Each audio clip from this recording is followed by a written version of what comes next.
Ryanair as a service provider unless and until they accept the norms of Danish industrial relations and alter their policy of denying their workers the right to collectively bargain as members of an independent trade union.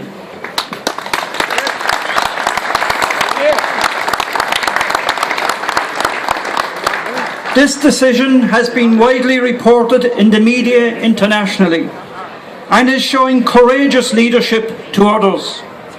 We as trade unionists are in a continuous struggle for a better society and for a better world, and where workers have the right to organise and bargain with their employers. Through strong trade unions, we can ensure workers get their fair share, but we must stand up and be counted and use our purchasing power as workers and consumers to support companies who respect their workers' rights to organise and collectively bargain as members of an independent trade union. We should not use those companies such as Ryanair until they conform to such rights.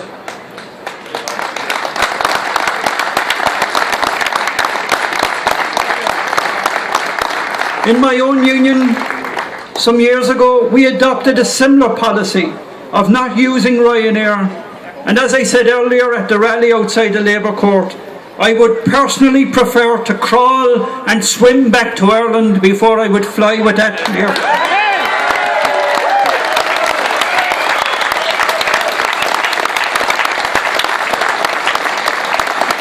Colleagues, it is one thing to be a non-union company. It is an entirely different matter to be a dogged anti-union company, which Ryanair has shown itself to be. People need to ask, how can a company trade as a low fares carrier and still make enormous profits? Could it be that it is at the expense of the workers who provide the service and the expertise? There are many airlines the world over who respect the right to collectively bargain with trade unions, and yet they are successful. Indeed, Southwest Airlines in the United States, who Ryanair are largely designed on, do recognise unions and collective bargaining, and yet are highly successful.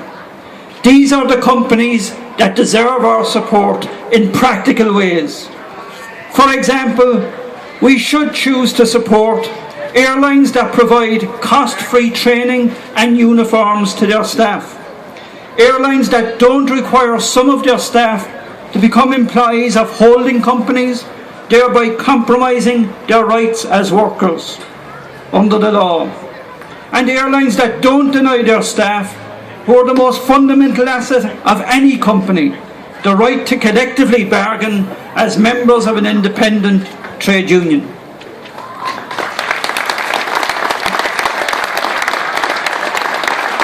Colleagues, Ryanair has a tradition of litigation, of seeking to sue anyone or any organisation that is critical of their practices and approach. Surely it would make much more sense to resolve difficulties through direct dealings with workers' representatives rather than wasting vast resources on unnecessary legal actions, poisoning relationships between the parties. Employers the world over organise themselves in organisations to protect and advance their interests. Why should ordinary workers be denied that same right? We as trade unionists should never be afraid to stand up for workers and call it as it is when companies behave in a manner that deny their employees this fundamental right. We must ensure that this generation of trade unionists stand up for these fundamental values, as they are as important today and tomorrow as they have been in the past. I salute the workers and the members of 3F and FPU, and I support your call on the Labour Court to make the correct decision in favour of your members and workers here in Denmark. We need to ensure that we organise so that we have fairness at work, justice in society, security in our communities, and decent lives for all our citizens. I salute you Gormila Mahagut. Thank you.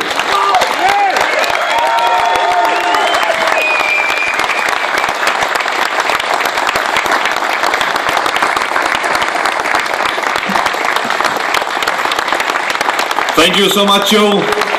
Let's give him a big round of applause.